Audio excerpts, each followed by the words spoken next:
د مورخ لیکوال او تاریخ پوهان محمد حسن کاکړ په یاد غونډه ترسره شوه. یا د غونډه چې د اطلاعات او فرهنګ ریاست د غونډو په تالار کې جوړه شوې وه، د لغمان یو شمېر چارواکو او په لسګونه ځوانانو او مدني فعالانو پکې ګډون کړی و. پیل کې د خپلواکو ژورنالستانو ټولنې مشر او د کاون غږ راډیو مسؤل انقلابي یوسفزي د ارواښاد محمد حسن کاکړ پر پیژندنې او د ژوند په ټولو کړنو رڼا واچوله.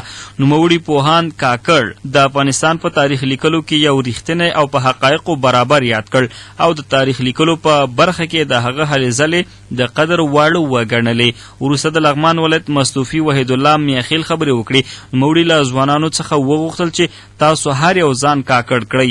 میاخیل وویل چې پوهان محمد حسن کاکړ موږ او تاسو ته کتابونه را پرېښودل چې دا یې یوه غټه او لویه شتمني ده. نوموړي وویل چې هر ځوان ته پکار ده چې ځان د الفت، کاکړ او د نورو پوهاندو په شان کړي، خو دې برخې ته رسېدل هڅې او کوښښونه غواړي.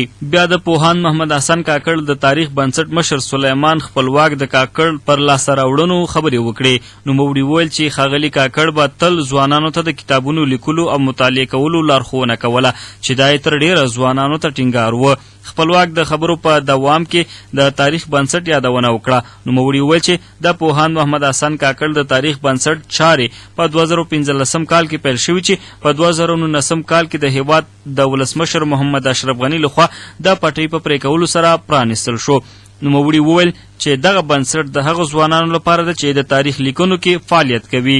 په غونډه کې د لغمان د اطلاعات او فرهنګ رئیس فیضان الله پټان د خپلو خبرو په ترڅ کې لومړی د ډاکټر پوهان محمد حسن کاکړ روح ته د دعا ترڅنګ د تاریخ بنسټ له مسؤل څخه مننه وکړه چې د لغمان د عامه کتابتون سره د ښاغلي کاکړ او نورو کتابونو د مرستې ژمنه وکړه. پټان په خپلو خبرو کې زیاته کړه چې ځوانان د پوهان کاکړ کتابونه ولولي، په تاریخ د ځان پوه کړي او د نوموړي لاره دې تعقیب کړي، څو په راتلونکي کې ترې د وطن تاریخ پوهان او خادمان جوړ شي. په جوړه شوې غونډه کې د لغمان د ادبي بهیر مشر بشیر احمد سایل هم په خپلو خبرو کې د ښاغلي کاکړ په هڅو او کوښښونو رڼا واچوله.